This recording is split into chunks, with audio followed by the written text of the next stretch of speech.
Cacao! The phone rang at exactly 3:47 p.m. on a Tuesday afternoon, and when I saw the name flash across the screen, my entire body went cold. Dominic Pierce, 5 years. 5 years of silence, of carefully constructed distance, of building a life where that name meant nothing.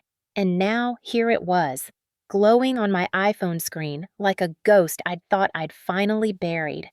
I let it ring 4 times, 5. Then it went to voicemail. Callista, you okay? Jackson Hayes appeared in my doorway, concern creasing his forehead. He was holding 2 coffee cups from the place downstairs, the one that knew I took my Americano with an extra shot on Tuesdays. You look like you've seen a ghost. Worse, I managed, setting the phone face down on my desk. I just got a call from my stepfather. Jackson knew enough about my history to understand why that mattered. We'd been working together for 6 months, him consulting on our forensic accounting cases, me trying to pretend I wasn't developing feelings that went beyond professional. He set both coffees down and closed the office door. The one who... Yeah, I didn't need him to finish. The one I haven't spoken to since I left Vermont 5 years ago. Outside my Seattle office window, December rain streaked the glass. I'd chosen this city specifically because it was as far from Vermont as I could get without leaving the country. 3,000 miles, an entire continent between me and the man whose voice was now waiting in my voicemail. Want me to listen to it first? Jackson offered. No. I picked up the phone and pressed play.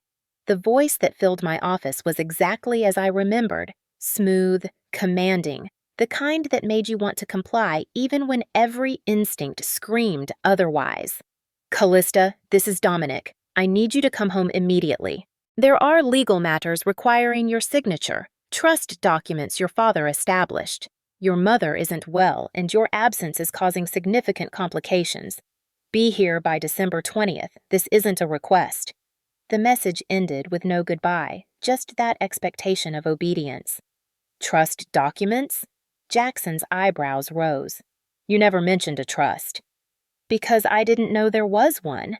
I played the message again, listening more carefully. He told me my father left nothing but debt, said he married my mother partly to help us out of financial trouble. And you believed him? I had been 18 when my mother remarried, still raw from losing my father 6 years earlier. Of course I'd believed him. I was a kid, I said quietly, and my mother seemed so happy again. Dominic made everything seem manageable. Jackson pulled up a chair. What kind of legal matters would need your signature? I don't know, but if my father really did set up a trust and Dominic's been managing it... I trailed off, my forensic accountant brain already running calculations I didn't want to complete. You think he's been stealing from you? It wasn't a question. Jackson knew what I did for a living, exposing exactly that kind of theft. The irony of being a potential victim of the same crime wasn't lost on me. My hand moved almost without thought, pulling up Vermont's Secretary of State website, public records. If there was a trust, there would be documentation. Callista, what are you doing? Research. My fingers flew across the keyboard. If I'm going to figure out what he wants, I need to know what exists. Search results populated the screen. Walker Family Trust, established 2012, the year before my father died. Beneficiary, Callista Ann Walker. Trustee, Dominic Pierce, appointed 2013, following Benedict Walker's death. My vision blurred slightly. My father had protected me. He'd set up a trust, and Dominic had convinced us all it didn't exist. How much? Jackson asked, reading over my shoulder. I clicked through to the annual filings. Initial funding was $1 million from life insurance, plus property holdings valued at $2.3 million. That's over $3 million, Jackson said. 13 years ago, with proper investment. I calculated quickly. Should be worth at least $5 million now. The silence felt heavy. He offered me $50,000 once, I said suddenly. Right before I left Vermont, said it was my portion after debts were paid. But there were no debts. I clicked through more documents. The trust filings show consistent growth. No distributions to me. Just Management fees to Pierce Capital Management. $200,000 annually. Jackson whistled low. For 13 years, that's $2.6 million in fees alone. But it got worse. Loans against the trust property, transfers to shell companies, consulting fees to something called Lewis Legacy Ventures. Who's Lewis? Jackson asked. Trevor, my stepbrother. Pieces clicked together. He started a hospitality consulting company 6 years ago, right after I graduated, right after I stopped. The memory surfaced with uncomfortable clarity. Christmas Eve, 5 years ago. The sauna. My question about Trevor's impossibly successful startup, and Dominic's hand across my face. Right after you what? Jackson prompted gently. Right after I asked too many questions. I closed my laptop. I need to call Grace Montgomery. Grace was a lawyer we'd worked with, specializing in trust disputes. If I was going back to Vermont, I was going prepared. You're actually going? Jackson looked surprised. Dominic said December 20th. That's in 5 days. I was already pulling up flights. He just made a crucial mistake. What's that? I looked at Jackson, feeling something shift inside me. He reminded me I exist, and that I have rights to that trust. A cold smile touched my lips. 5 years ago, I ran away scared, but I'm not that person anymore. Jackson's expression shifted into admiration. You're going to take him down. I'm going to get answers, and yes, I'm going to make sure he pays for every penny he stole. When do we leave? We? You think I'm letting you walk into that alone? He pulled out his phone. Besides, this sounds better than avoiding my mother's questions about why I'm still single. Despite everything, I almost laughed, because as I booked tickets to Burlington, all I could think about was the last time I'd been home, the heat of the sauna, the shock of my stepfather's palm against my cheek, my mother's studied indifference, and that drive through December night, crying so hard I'd had to pull over, convinced I was the problem.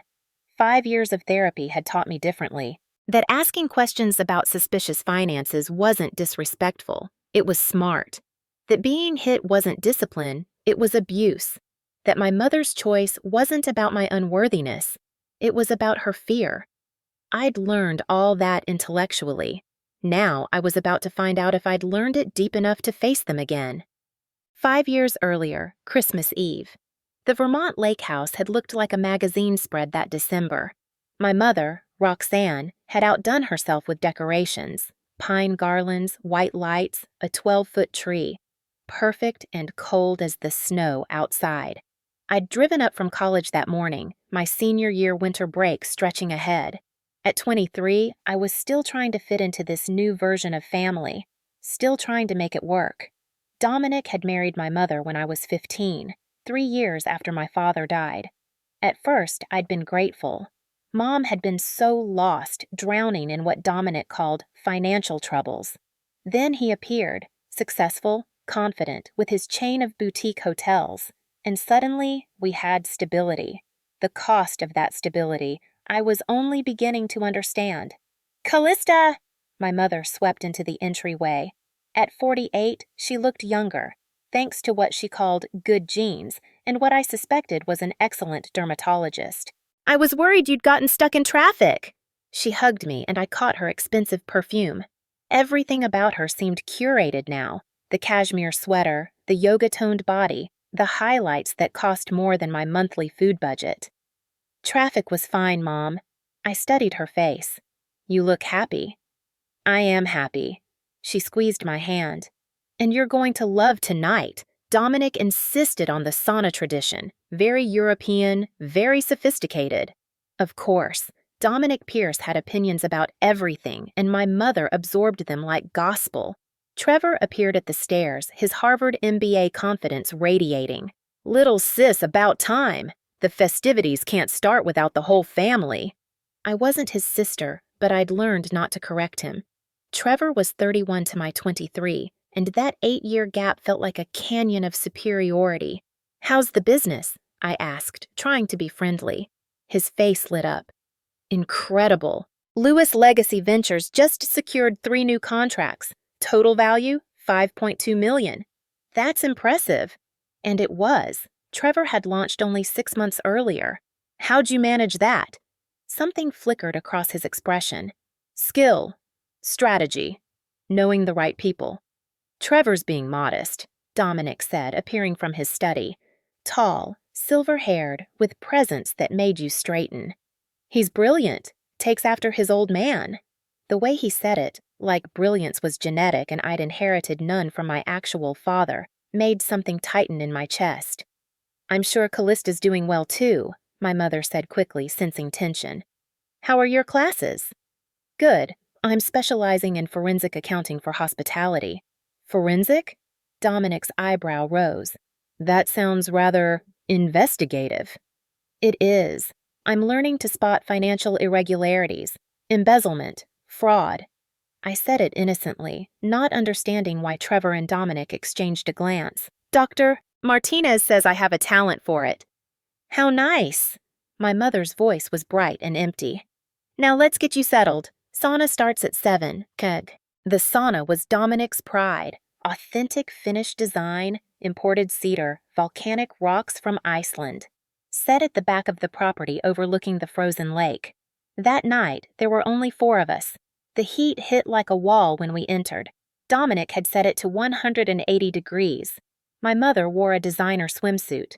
Trevor had his usual smugness.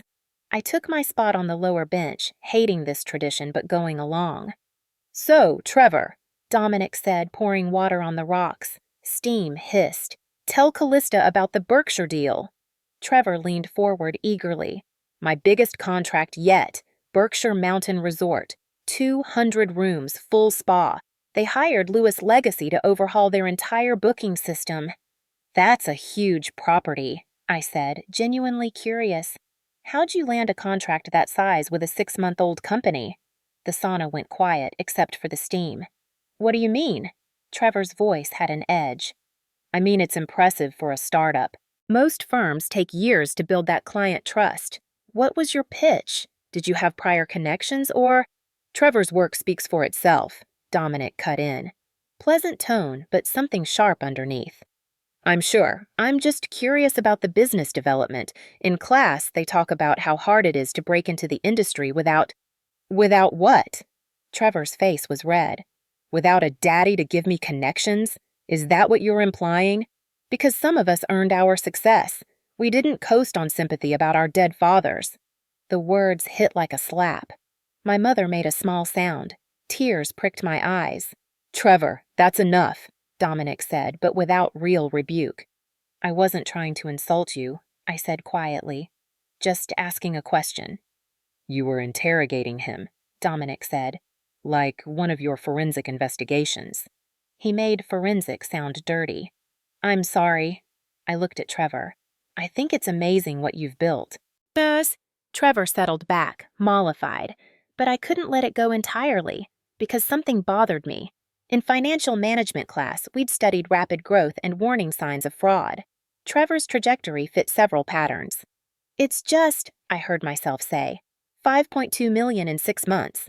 That's 900% quarter-over-quarter growth, which is statistically unusual for service-based. I didn't see Dominic stand. The steam was too thick. I was focused on explaining, trying to show I wasn't attacking, but analyzing. The sound of his palm connecting with my cheek echoed off the cedar walls like a gunshot. For a moment, I couldn't process it. My face stung. My ear rang. The sauna's heat mixed with different heat spreading across my cheek. Dominic leaned close, his voice a whisper that cut through steam. Smart girls know when to stop asking questions. Your mother doesn't need you causing problems. Do you understand? I couldn't speak, couldn't move. Through the steam, I saw my mother staring at the wall, jaw tight. Trevor looking at his hands. Neither had seen it, or chose not to. I said, do you understand? Still pleasant, like asking me to pass salt. Yes, I whispered. Good. He returned to his bench. This family doesn't need troublemakers. It needs loyalty. I sat there for exactly 180 seconds. I counted each one, focusing on numbers to keep from crying, screaming, calling him what he was. A thief, an abuser. A man who'd stolen my mother, my inheritance, my dignity. When I couldn't take it longer, I stood carefully. I'm feeling dizzy. Need some air. Of course, honey. My mother's voice was bright and empty. The heat can be intense.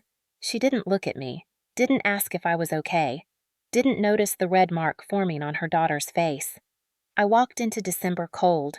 Behind me, through the sauna windows, I could see them resuming conversation. Dominic said something. Trevor laughed. My mother poured more water. The perfect family Christmas continuing without me. I packed 2 suitcases that night, left a note. Had to get back to campus early. Professor needs help. Merry Christmas. A lie, but kinder than they deserved.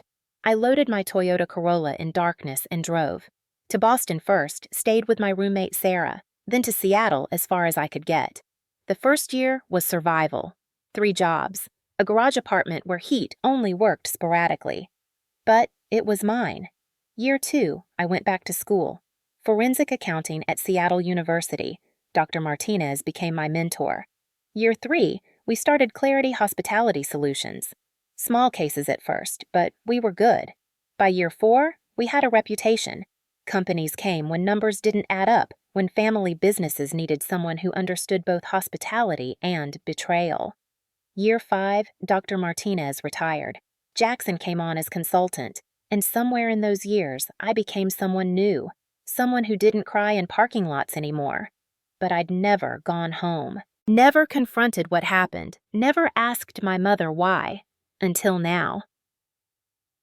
The flight to Burlington felt both endless and too short.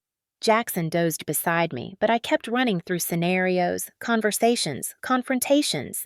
We'd spent the morning before departure with Grace Montgomery, planning strategy.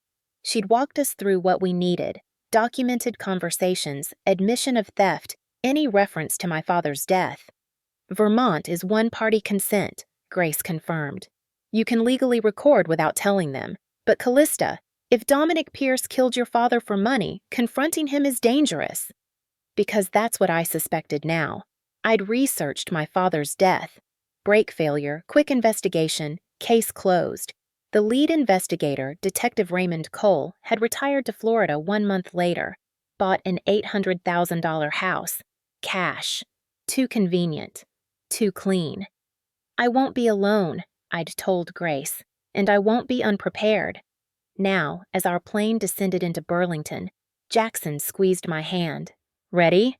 I thought about the trust documents, the stolen money, my father's suspicious death, 5 years of building myself into someone who could handle this. Yeah, I'm ready. Kapatsi. The lake house appeared around a bend, exactly the same. Modern Vermont architecture, glass and stone and wood. Pine garlands wrapped the railings. My mother's perfectionism on display. The front door opened before we could unbuckle. My mother stood there backlit by warm lights, and for a moment she looked like she had when I was a child. Beautiful, welcoming, safe. Then she stepped into light, and I saw who she'd become. Designer clothes, professional highlights, a smile more performance than feeling. Callista! She rushed down, hugging me before I could prepare. You're here! You're really here! She smelled like expensive perfume and desperation. Her arms felt both familiar and alien. Hi, Mom. I pulled back, studying her. 5 years had added lines despite the Botox. Worry lines, stress lines. You look so grown up, so different. A lot can happen in 5 years.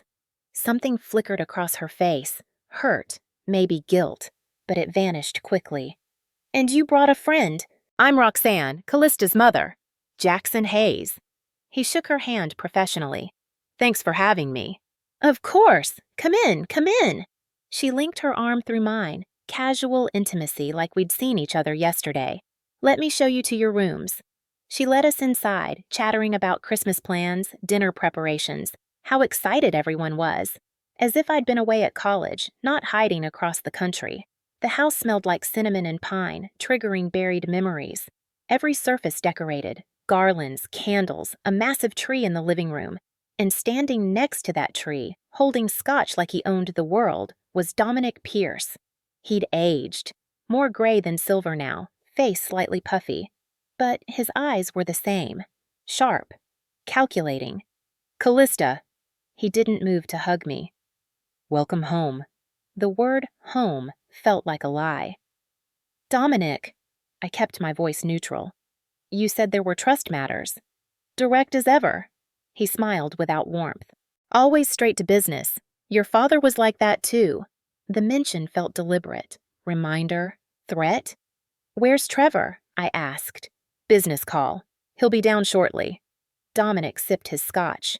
"His company's grown 300% this year." "Impressive."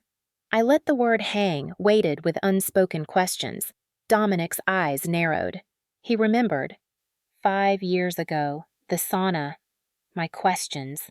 My mother filled the silence, leading us upstairs. My old bedroom was frozen in time, shrine to who I'd been at 18. "I couldn't change it," she said softly. "I kept hoping you'd come back." But she'd never asked why I left, never said I'm sorry. After she left, Jackson knocked and entered. "You okay?" "He mentioned my father deliberately," I said, "like he wanted me to know he remembered. Or wanted to remind you who's in control." "Well, he's not." I stood, squaring my shoulders. "Not anymore." Tit. Dinner was elaborate, my mother's specialty. Pot roast, roasted vegetables, fresh bread. The kind of meal that said "I love you" while her choices said something else entirely. Trevor had appeared by then, looking worse than I remembered. He'd gained weight, lost hair, carried the gray pallor of someone under constant stress. "Sister, so good to see you." His fake enthusiasm was almost comical. "Trevor?" We sat around the dining table and the weight of history pressed down. 5 years since I'd sat here. 5 years since everything fell apart. "So," Dominic said, cutting his roast with precision, "let's discuss why you're here." "I thought I was here because you demanded it," I said pleasantly. My mother's fork clattered. "Demanded? Dominic said he invited you." "It was a firm invitation," Dominic said smoothly. "The trust papers need signing before year-end, tax purposes." "What trust papers?" I asked innocently. My phone sat in my lap, recording app running. I thought Dad left nothing but debt. The silence was beautiful. "Your father's situation was complicated," Dominic started. "Was it?" I pulled out printed documents, the trust filings I'd found. "Because public records show he had $1 million life insurance policy and a trust fund with property worth over $2 million. You're listed as trustee." I slid the papers across the table. Dominic's knuckles went white on his knife.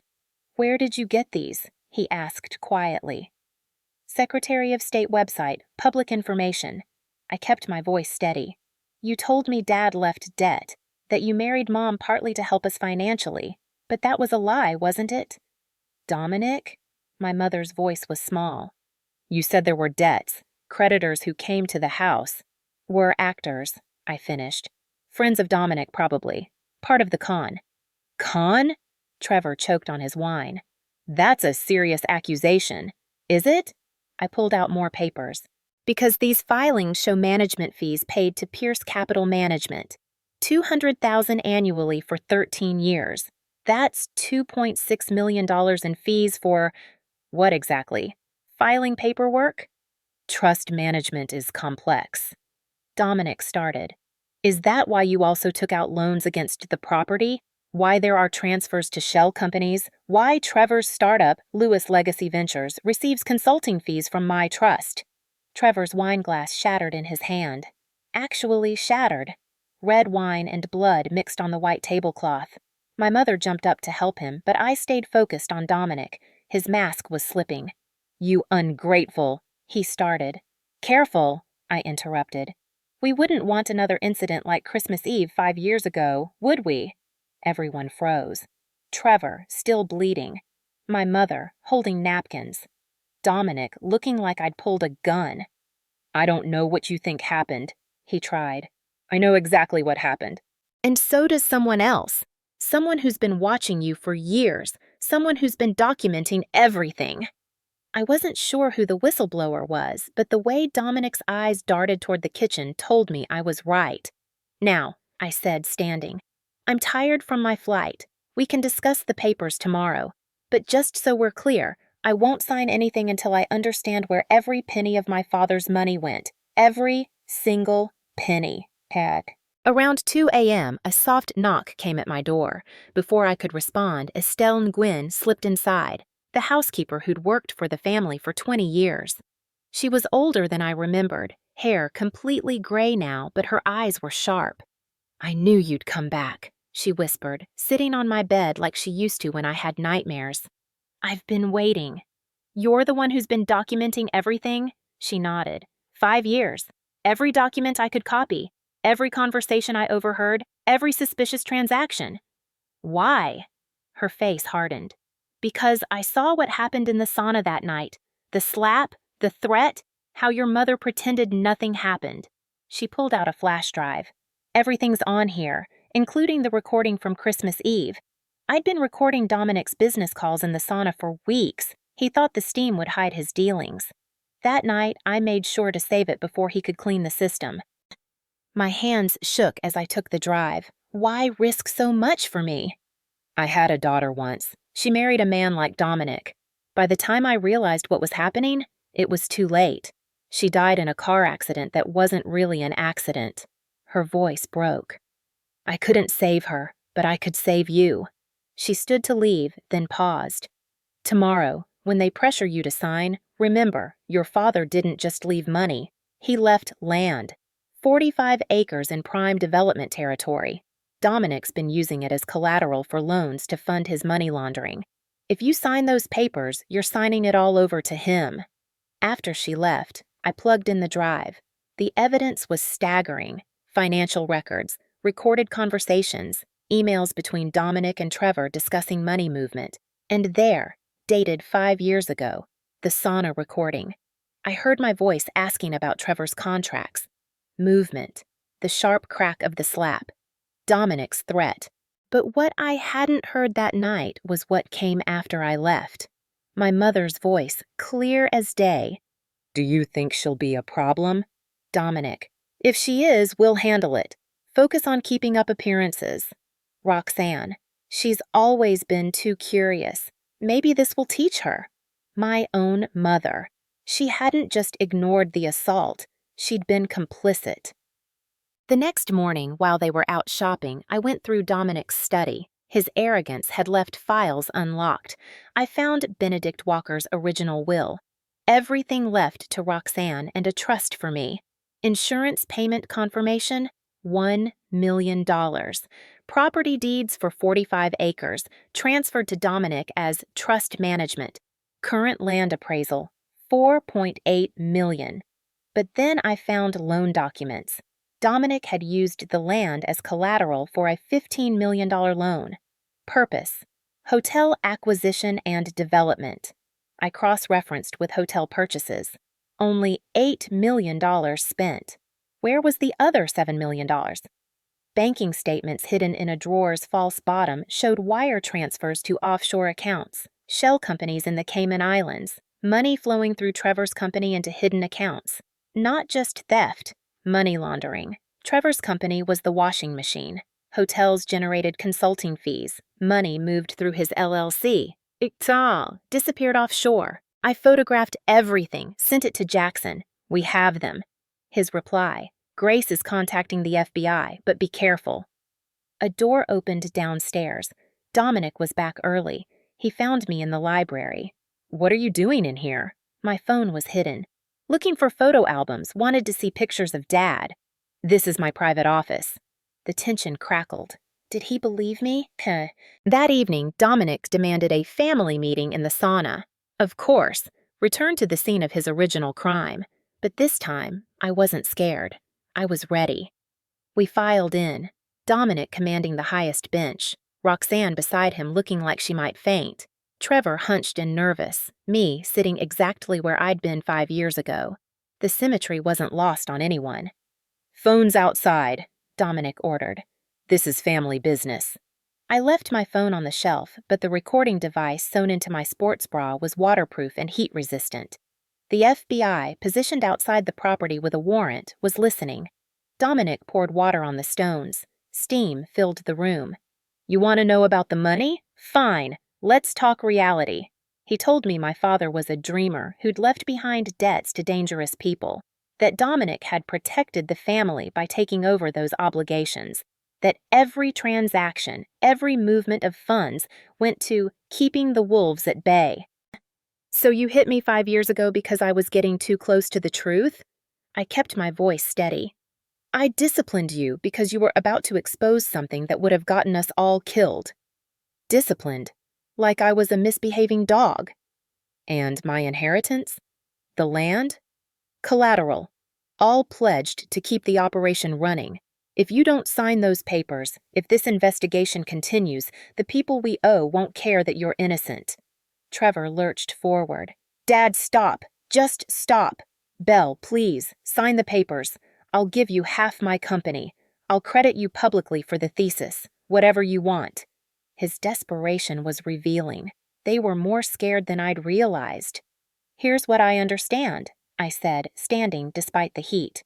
You took my father's death as an opportunity, married my mother for access to his assets, used my inheritance to build your criminal empire, and when I asked questions, you assaulted me. It was hardly, Dominic started. It was recorded, every word, every threat, including what Mom said after I left. Roxanne gasped, hand to mouth. I was in shock. You meant it enough to never check on me, to never ask why I really left, to choose him over your daughter. The heat was becoming unbearable, but I wasn't leaving. Dominic's voice dropped to that dangerous whisper. Even if that were true, it changes nothing. The people we owe don't care about family drama. Sign the papers or what? You'll hit me again? He moved fast, hand swinging toward me, but I ducked. His palm hit the wooden wall with a crack. He howled in pain. In that chaos, Trevor's towel slipped, revealing a wire of his own. You're wearing a wire? Dominic screamed at his son. They made me! Trevor sobbed. The FBI caught me at the airport last week. I had to cooperate or face 20 years. The sauna door burst open. FBI, nobody move! Federal agents poured in, guns drawn. Steam billowed out like a movie effect. Dominic tried to run, slipped, face planted into the lower bench. Dominic Pierce, you're under arrest for money laundering, wire fraud, and conspiracy to commit financial crimes. As they cuffed him, I stepped over his prone form. He's got weak wrists, must be from typing fraudulent invoices. Dominic looked up with pure hatred. You've killed us all. No, the dangerous people Dad supposedly owed, they don't exist. I had Jackson research every loan, every debt. He owed money to banks, not gangsters. You invented the mob connection to keep us scared and compliant. The look on his face was priceless, caught in his own lie. Over the next week, the investigation exploded. 17 hotels across New England had participated in Dominic's scheme. Hundreds of employees' pensions had been raided, but the biggest revelation came when the FBI reopened my father's death. Detective Raymond Cole, the investigator who'd closed the case quickly, was questioned. He admitted to taking $100,000 to rush the investigation. The mechanic who'd inspected the car was paid off too. Benedict Walker's brake lines had been deliberately cut. The case was reclassified as homicide. Dominic Pierce was charged with first-degree murder, adding 25 years to life to his sentence. My father hadn't just died. He'd been murdered for his money. And my mother? The FBI found emails between her and Dominic discussing handling Benedict 3 weeks before his death. She'd known. Maybe not about the murder directly, but she'd known Dominic wanted him gone. She was charged as an accessory. 10 months later, I sat in a Vermont courtroom as Dominic's trial concluded. I'd testified about everything, the slap, the theft, the confrontation, all of it. You struck a young woman for asking questions about your business, the judge said, looking over her glasses. In what world is that acceptable? In what family is that protection? Dominic tried to maintain dignity, but it's hard when you're wearing orange and your hair plugs are showing.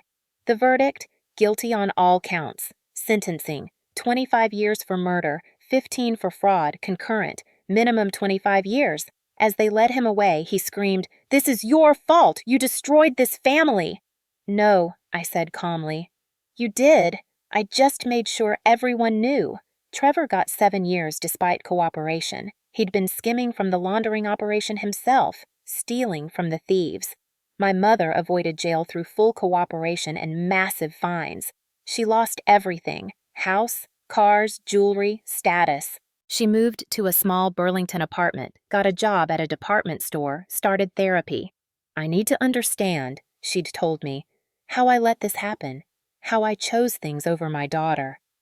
The restitution hearing came on a cold March morning. The court awards Miss Walker full restitution of her stolen inheritance, plus damages and proceeds from criminal forfeiture, the judge announced. Total amount, $11,700,000.